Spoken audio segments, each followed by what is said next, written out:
Welcome to the Real Spillover Status, the podcast where we leave the titles on the door and we talk about the real journey behind the resume. I'm your host, Stevens, and today we have Ian, a good friend of mine, and we're going to get into the nitty gritty of how his life journey's been thus far. Ian, let's want to say just a quick hello. This is going to be a really interesting convo. So, Ian, just for a little bit of a background, he's really the life of the office. I mean, like his energy, what he brings in every single day, I think is really important for us to understand and take some insight from how Ian is able to maintain such a good profile on a day-to-day basis and the struggles he also go through behind closed doors. Well, hello everyone. My name is Ian Paget. I am the New York Metro Ambassador for Accenture, and life is good, man. The energy you talk about, I don't know. I don't know where it came from, but it's here, and it's got me this far. So. Yeah, I mean, definitely it did. And we're gonna figure out exactly how did this energy start originally, right? So just for just a quick background, we're just gonna give people a little bit insight. So how was your life starting off? Because I really want to know why or how is it that you maintain such a good energy, and you'll learn to see what energy I'm talking about as we talk throughout the story. Well, I could say it's funny because I can remember as far back as 2 years old. Life was pleasant at first until you get a little older, and then I realized that my mother was on drugs. Let's say about 4 years old, I started to recognize that, and I seen what it was doing, and you become grown quick, more or less, man, and you start having to take care of yourself. So about 5 years old, you basically fending for yourself and even trying to cook and trying to teach yourself and trying to make sure you go to school. And at 5 years old, trying to make sure you looked appropriate and you spoke well and just, trying to be normal, more or less. Yeah, and I mean, you mentioned in a very young age. I mean, for some of us, not all of us, we all grow up in different ages, right? It varied. For me, honestly, it was around like my teen years. But from an earlier on, you already realized what you had to do, and essentially, you was in control of your own life. Right, it's true. So how was with knowing that she was on drugs, but you didn't necessarily let that deter you or stop you from being where you are today. So, what was you doing? Who did you like? Who did you end up looking forward towards? As far as mentorship or just, from a family perspective, like who was the person you was going to? What's funny is that you're gonna bring this out as we talk, dude. When I think back, no one. There was no one there. Like, so I had like my grandmother, my great grandmother, who was maybe 86 years old, dude. So like she couldn't help much, more or less. She couldn't even understand the plight of drugs or what we were going through. Like it was to them, it was like it's like a new thing, but they didn't know the harmful effects. So Yeah. there was no one to talk to, man. We were scared to go tell anybody what we were going through, more or less. But I tell you this much, it's funny so because we didn't have the toys and we didn't have the things the other kids had. It's funny. I just started making my own toys. I just started creating my own stuff, making little paper dolls with clothes and taking cardboard boxes and making castles with windows and elevators and things, man. I just always had a passion to create stuff, man, and I found joy in that. And I learned how to draw early, maybe 6 years old, and I just started creating things, and it just took me away from. I never. It's funny. I never realized we were in peril, dude. I guess I grew up in like Bedford-Stuyvesant, Brooklyn. Best Like stuff. no one my age knew their fathers. You gotta imagine like I guess the drug epidemic came around, like it started hitting New York City really hard, like 1980, 79, 80, 81, 82. I'm 4 and 5 years old. What people didn't know was the long-term effects of drugs. And, 5 years later, you'd be stealing your mother's TV and things of that nature and abandoning your kids, more or less. So a lot of us grew up without fathers around. And most of our grandmothers raised us. It's strange, just for my age group. And the thing is, we never knew we were in peril because everyone was going through the same thing. It's not until you venture out And visit learn other in the later places, run. you're like, wow, like what? I didn't know we missed all of that. So good thing that I got to a decent age before I seen any of that. So I already had developed that energy and that personality. Like even in the neighborhood, I was cool with the grandmothers. I was cool with the working people. I was cool with the kids, the nerds, the skateboarders, the bullies, and I was able to bring everybody together, more or less. I was like the kid in the neighborhood that everyone just gravitated to. People used to fight over who was going to play with me for the day. So I always knew I had something special. So you talked about not necessarily having anyone to look up to within the family, which I think is very difficult. I never been in a situation at such an age at that. So to do that and still be a man and still have to figure out and fend for yourself, how was that?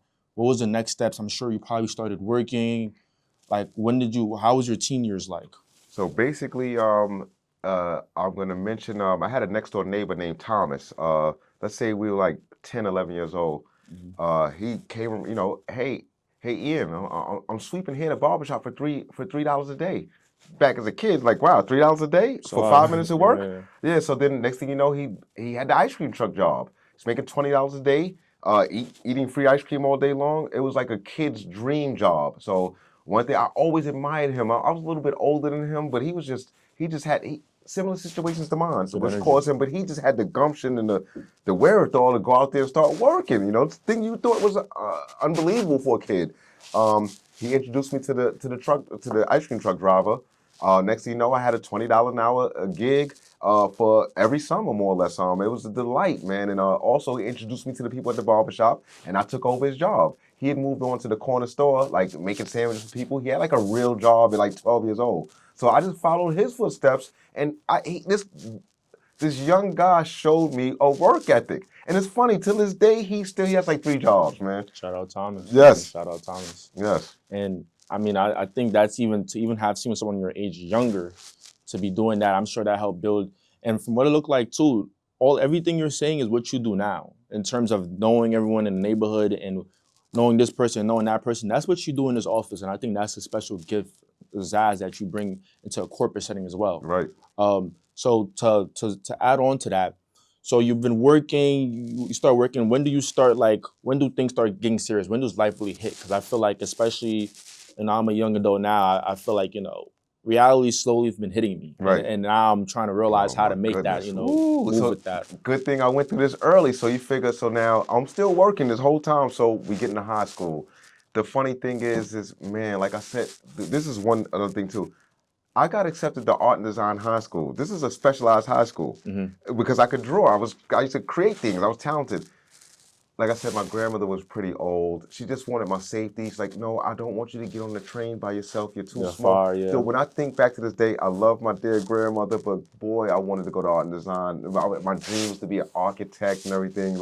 And it kind of sent me to the local high school with the local knuckleheads, and like it just didn't, I had no parents, I had no one to show a report card to, dude. So it's like I did decent 9th, 10th grade. I'm still working back and forth to feed myself and clothe myself. Multitasking, doing more than what a typical high schooler is. Yes, and then like I said, the school was across the street from these horrible housing projects, man. They made it difficult to go to school, man. Like I said, there's a lot of people who. There's a lot of adults now that probably were bullies back in the days that don't realize how many kids they affected or deterred from going to school, or kids are like, you know what, that school's dangerous. I think I'm just gonna go. I think about the stuff like this all the time. But basically, 9th, 10th, 11th, 12th grade, life is super serious. My grandmother's super old. I really have no one to turn to, dude. I'm looking at myself like I need things, man. I need a job. I need to work now. 12th grade, I wound up signing myself out of school, man. But, it's funny because when I walked out the door, I realized the mistake I made. What am I doing, more or less? I kick myself in the pants all the time. Like, why didn't I have the intestinal fortitude just to keep going, more or less? But I just had to work, man. So, and then I eventually landed on this. I got the job that I had at the time. It's like a community service job. That one of the stipulations was that you basically, if you did not have a high school diploma, you better start working on it or get an equivalency. So that was the first push that I really had. And I think, it's fair to think about that now and I can understand though. But at the same time, like for a lot of us, we don't really want to go to school. Sometimes it's usually that parent figure or someone in the family that's pushing you. It's good, but at the same time, when you don't have those desires of not wanting to go to school, you have that behind person on you, like you gotta go to school. So yes. I get it. I mean, you may do with what you had. Yes. And I mean, at least that's good as a requirement that they push you to get that GED. Right. So you had that, that first push. And when I got the results, like I say, that was literally like one of the happiest moments of my life. Oh my God, I grew up in a neighborhood of you can't. I failed 3 times. Why you even wasting your time taking that test, man? Thank God, man, I knew what I was doing. Growth mindset, man. I'm gonna pass that test.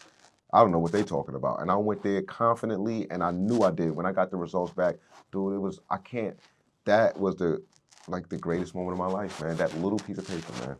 Mindset is definitely everything, especially when there's not too much you can see physically. Right.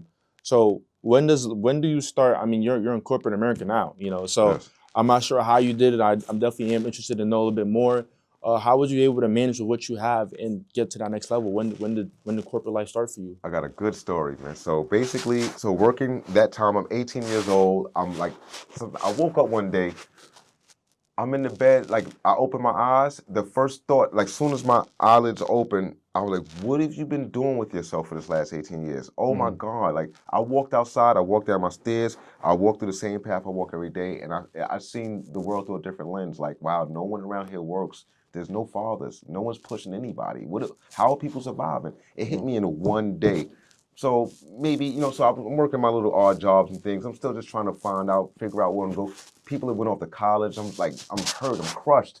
I'm having dreams that I'm in college. I'm in dreams raising my hand, I'm doing well, and then I wake up and sweat like, oh man, it just, for the first couple of seconds I'm excited, and then oh my God, you can't go to school. Till this day, I still have those dreams, like at least once a week, man. So I'm working. So let's skip to, I'm doing construction, I'm doing odd jobs. I'm building the resilience. Still being a hustler, you are. I'm hustling, doing anything I can. I'm drawing jackets. I'm making Flintstone and George Jetson jackets and shirts for people and things. And there was a period where I wasn't working. So you figure about 24 years old. Maybe I was working for 6 months, man. Life got extremely difficult, dude. This is the first time I hadn't been working since I was 10 years old. I could not find a job to save my life, man. And I'm bummed out, the GED, I could have went to college. My cousin called me one day and she's like, you don't sound like yourself. I've never in 24 years heard you sound like this. This is what's going on. You're the most positive person I know. And I'm like, I just can't find a job. I don't know what I'm doing. Like, I don't think I cried, but I broke down, dude. I looked at Life was life. I have a picture of myself on that day. Really? Dude, if you look at that picture, Ian, I kept myself up. I'm clean. I'm doing good. But you can see the pain in my eyes, dude. You can look right at that picture and say, that's not Ian. I still look at that picture to this day for inspiration. Inspiration. Dude. That's good. But so basically, my cousin said, all you need is a job. That's it. I got a friend. Call my friend. I called the friend. The friend says, all you need is a job. Come see me tomorrow. I go to this temporary agency. They send me to this law firm. This top law firm. Funny thing is, they sent me and my cousin. He lasted 2 days there, and he just copped out, man. And it's like I said, I need this. I was thirsty, dude. I was thirsty. Yeah. When I first got there, I'm in the mailroom. I'm making minimum wage. Minimum wage was, it was $8.75 back then. So but I'm thinking I'm doing all right. Like I'm making $8. Yeah. So when I get to this law firm, I'm temporary, right? So I realize everyone there has been there temporary for 15 years, 8 years, 6 years. I'm like, what's going on here? I realized that they were complaining about taking a piece of mail down the hallway or taking a little box like upstairs. I'm like, I was just lifting 100-pound manholes for 8 hours a day. So I'm like, give me that stuff. I started dominating. I found it easy. I didn't think anything of it. Right. I came in there one day. The boss looks at me and says, you, bring your resume in. You're hired. Dude, it was the dream come true for all of the contractors there. It was like, dude, I could have cried. Dude, in the bathroom, like, I can't believe this. I felt like I won the lotto. Like, I just won the beauty pageant. And just to show like perspective, that's why you always have to be like, you had the perspective of knowing you was just outside doing construction, moving X, Y, Z, doing X amount of time. You knew how like strenuous that could be. Yes. All you had to do was go in the mail and deliver a piece of mail in an air-conditioned area. And you know what I'm saying? Oh my goodness. Like Snacks around. it was all about perspective. Yes, and then yes. it's just like too, like for background, he was a contractor essentially. He started off for a couple months, but because his work ethic and just the energy that he brung, as a contractor, once you get to that other side, that's what especially when there's a company that you like. Oh man. That's like a dream come true. And to be that beacon to others that, was there, been there for years or got too comfortable. Right, because comfortability is another mindset that you just can't afford. Oh God! Like it's something that will keep you in a temporary stagnant position forever. Yes. If you don't get out that mindset, you always gotta stay hungry, and that's what you're always showing. It's funny. So let's say they hired me within the 4 months. They basically hired everybody about 3 months later. So I said people stopped talking to me and everything, but then they came back after the 3 months. And then they realized the gift that you brought to them. So what I didn't realize, so I got a promotion really fast. I moved into like the fax department. And then I got a job in the telephone. The next promotion, job into the telephone department. So I'm like, wow, this little GED is going somewhere. Like, what's going on here? It's moving, right? Yeah. But so I'm more or less, I'm in the fax department, I'm in the telephone room. This is what I do. I grew up in the neighborhood talking to everybody. I'm flourishing more or less. Then they were like, hey, let's try him out at the reception desk. It's funny.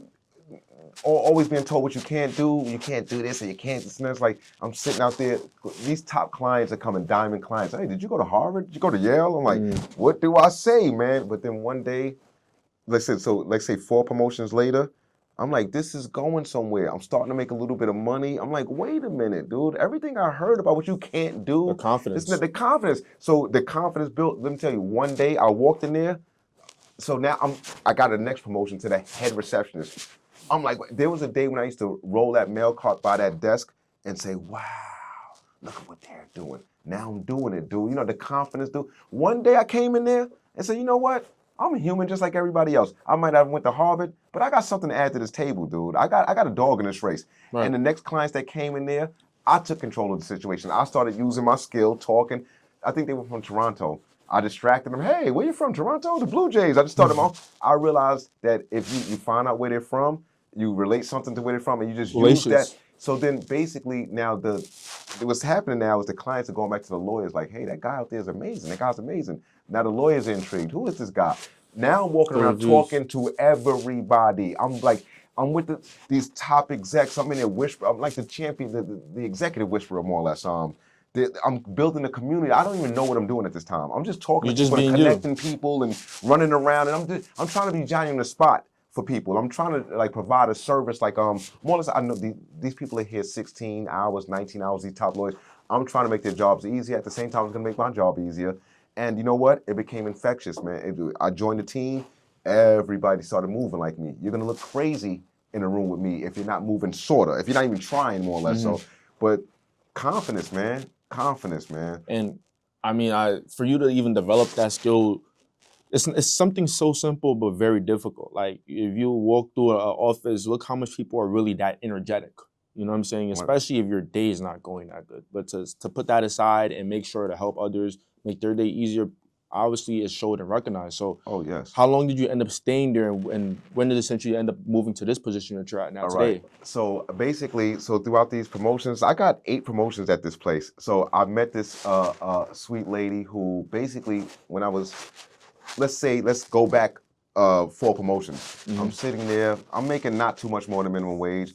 She came in and she said, hey, I heard about you. You're talented. Why are you sitting here every day? What are you doing with your life? This is the first day I met her. Yeah. So I'm like, who is this woman? Like, she's trying to change everything. Like, I'm doing fine here. She's like, no, you're not. I saw your salary. How are you surviving? What are you doing? You could be doing more. This woman smacked me up, dude. It's like, sent me home reeling, dude. Like, I'm scared to go back to work the next day. Told you to roll. But then she came the next day. She said, I'm on you.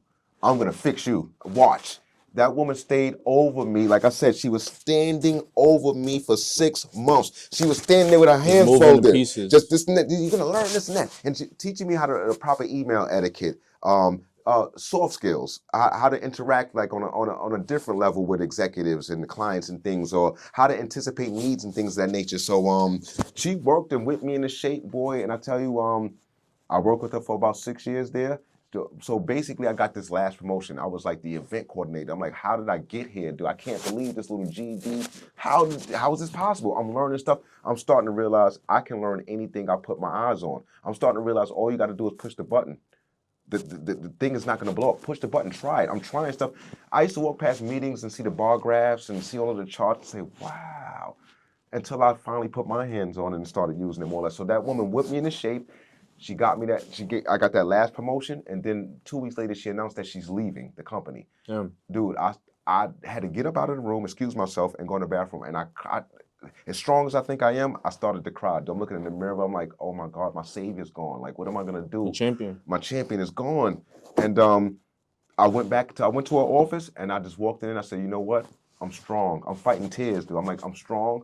Thank you for everything you've done for me. I'm going to make good on you. You won't be disappointed in me. When you look back, you're going to hear about what I did here. More or less, she left. Nothing. I'm still working the clinic. I developed my skills over there. Now I'm ultra confident, though, dude. And I'm like, I could take this little GED somewhere. I'm starting to make a little money. I'm being heralded. All the lawyers. People are loving me. The clients are coming back to visit me. I came to this office just to see you. I'm not here for business. I'm like, what? Yeah. This is going somewhere. You're seeing the effect that the work you've done is flourishing. The woman, so she left. A year later, I get a phone call. Hey, what are you doing? I was like, I'm running a clinic over here. I'm doing what you left me doing, but I'm the man. I got this to a science. I showed her my wall with all the cards from the clients. It was unbelievable. No one's ever given me a card. That's because I'm really good at this, more or less. She said, well, listen, the job's not over. Come on down. I got a great position for you, and I need you to do exactly what you did at that law firm. So I'm like, what did I do? Like, I was a telephone operator. So I was like, no. You don't know what you did? You created a community there. You got from janitor to top leadership in cahoots. People are crying together. Everybody loves everybody. No one, people were passing each other like ships in the night before Became you the got life. there. So I realized when she said that, I never realized what I'd accomplished. And I owned it. And she also told me, like, I've been praising her and thanking her. She said, don't thank me. I owe you. You made me look good. You did me the favor. So here, come on down. I need you to do it again. And I landed at Accenture. I went through the little orientation. I met my boss, shook her hand. She said, go figure it out. Go figure it out. So they hired me to boost morale originally. My job was to come here and boost morale. You're infectious. You're going to bleed over to other people. People are going to, and you know what? Dude, when I stepped in this door, it all hit me like a ton of bricks. I never had a stage to showcase what I've been growing up doing, talking to everybody in neighborhoods, in school. I know everybody. I'm saving people. I'm helping people. I'm connecting people, teachers, deans to students. I got to use everything I learned here. The first day here, it hit me like a ton of bricks, and I was able. The boss. She was on maternity leave, as a matter of fact, when I first got here. She came back a month later after I'd been here, and she said, "Listen, I had to like basically put my job on the line to get you this job. Basically, they wanted someone with a bachelor's degree." He said, "Why would I hire this guy? Like, I don't get it." And she was like, "Watch, just give it a chance." I met the guy. I promised him what I was gonna do. They gave me a year and a half. She came back that month later. She said she walked on the premises. She said, "Come on, let's take a walk around. I want to see the feeling. Were you able to accomplish anything?" So she said, "Let's go see what I did." We took about 3 footsteps, dude. Everyone's like, "Ian's the man. There he is." Top leadership's like, "That's my buddy. There he is. There's the lifesaver. Oh my God, the energy, Ian. I need some of your energy." She was blown away, but she wasn't surprised. She saw me do this She before. respected it. So it just, dude, I can't believe. I'm pinching myself right now, dude. I can't, like I said, for anybody out there who would ever doubt themselves with anything, how do you know if you never tried the thing? Put your hands on the button, grab the wheel, man. Try it. You never know. And nowadays, if you can do it, they're gonna let you do it. Right. And just to touch on, you touched on a lot of good points there. For once, confidence, right? Like, it's one thing when you think you could do something, but once you really see the effect, I feel like that's when the confidence starts playing in. Yes. And if you're confident, anything you put your mind to, you can accomplish. Yes. You might get knocked down a couple of times, but that's just part of the fight. Yes. And for you, you've, of course, despite everything you endured, to still, you had the confidence once it started showing, and to see the effect that you have. And not only that, just networking, right? And having a good reputation. That's why your brand is important. Yes. Right? Yes. You left such a good brand that she risked her job. She risked her job, her career, man. And honestly, that's not something a lot of people will do, whether you're in senior leadership or not. Like, you're saying, risk my job to depend on someone else's success. I can't control that. Yes. But she knew. She knew what she was capable of doing. And I mean, honestly, kudos to her. Shout out to her. And I have nothing but flowers to get to you. I joined the company, and from the effects that I've seen, what you've done in this company, I would assume that you've been here for like 20 plus years. Wow, it's amazing, man. Right. And even at a time too where, we're just wrapping up from COVID. It's been some time now, but Yes. In person and being in the office is a big effect. So your Yes. role, is pretty vital to a company. Yes. And, to even change how a typical energy of how people might display corporate as, you've changed that, especially within this office. It's funny what one person can do, but I tell you this, like I say, any company could benefit. So they hired me to boost morale on one person. How is this going to work with a company? This building houses 7,000 people. You know what? I know for sure now, one person can have an effect, because I went around, I'm speaking to everybody. I may say hi to somebody, they might be a little introverted. They may not say hi, but the 5th time they will. I'm never going to stop. It's at the point where some people, some people, like I said, they're introverts. They'll see me. They might not say hi, but maybe the 5th time they'll say, "Hey, Ian." So like, they went and researched me, more or less. So just walk around. Networking is very important, more or less. So like, corporate America, stiff, tight, everything. The best thing I've learned, be yourself. You've been practicing to be yourself all this time. You can be yourself better than no one can. You know what you know, and you come and do that. Trying to be somebody else, even like say like these executives, top leadership, they can see right through. They've been doing this for so long. They've been up for so many hours on so many different cases with so many clients. They can see it coming, man. So when you see through the bullshit. yeah, so when you start like, yes, sir, this and that, it's like more phony. When you walk up genuine, relaxed shoulders, hi, my name is Ian. Like you don't ask for anything. Hey, how you doing? What do you do here? Most people like to talk about what they do. That's your introduction. That's the best way to networking. Yes. Free game right there. So you're walking up, it's like, hey, how you doing there? Like, so put it like this. You could even say, I got so many tips, but you see somebody, you know what to say, right? So put it like this. First of all, this is very important. We were always taught not to talk to strangers, right? Right. I took a risk when I was a kid talking to everybody. Yeah, you was talking to everyone in the neighborhood. But in corporate America, you're in a building. These are not strangers. You might not know the person, but you're safe here. So go ahead and spread your wings. What's the worst that can happen? Talk to people. You never know. It's so many like interests. You could put it like this. You could be in here working extremely hard by yourself in a silo, or you could meet somebody in an elevator and say, hey, call me Monday.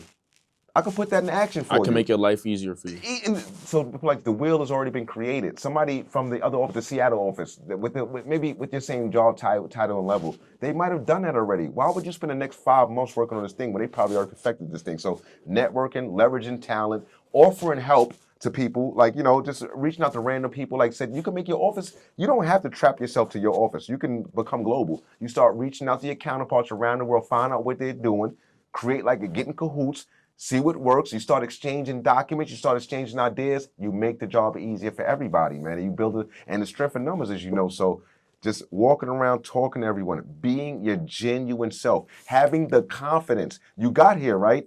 You know what you know. Whatever you put into it is what you're going to get out of it. So if you want to cheat yourself and not look at the material, shortchange yourself, cut the corners, that's what you're going to get out of it. But if you come with the full intention of networking, leveraging skill, building your skill set, the sky's the limit. So like you say, when passion meets job, you can't lose, man. There's no way. The cream of the crop is always going to rise to the top. So I'm so blessed that I'm actually doing what I grew up doing. This is what, literally, man. This is like the block for you, and essentially it's just the different stores are the different brands that people brands. Yes. Everyone has their own brand, and if you know this brand and that brand, you're connecting people, and at the same time, you're making their life easier. Yes. And I mean, just let this be a reminder for you, just for anyone out there, whether you're in corporate or not, right? Your brand is everything, right? Everything. People are always watching you, whether it's outside or not. You always want to. I'm not saying you got to be yes sir, do this, but just be yourself. But just remember that,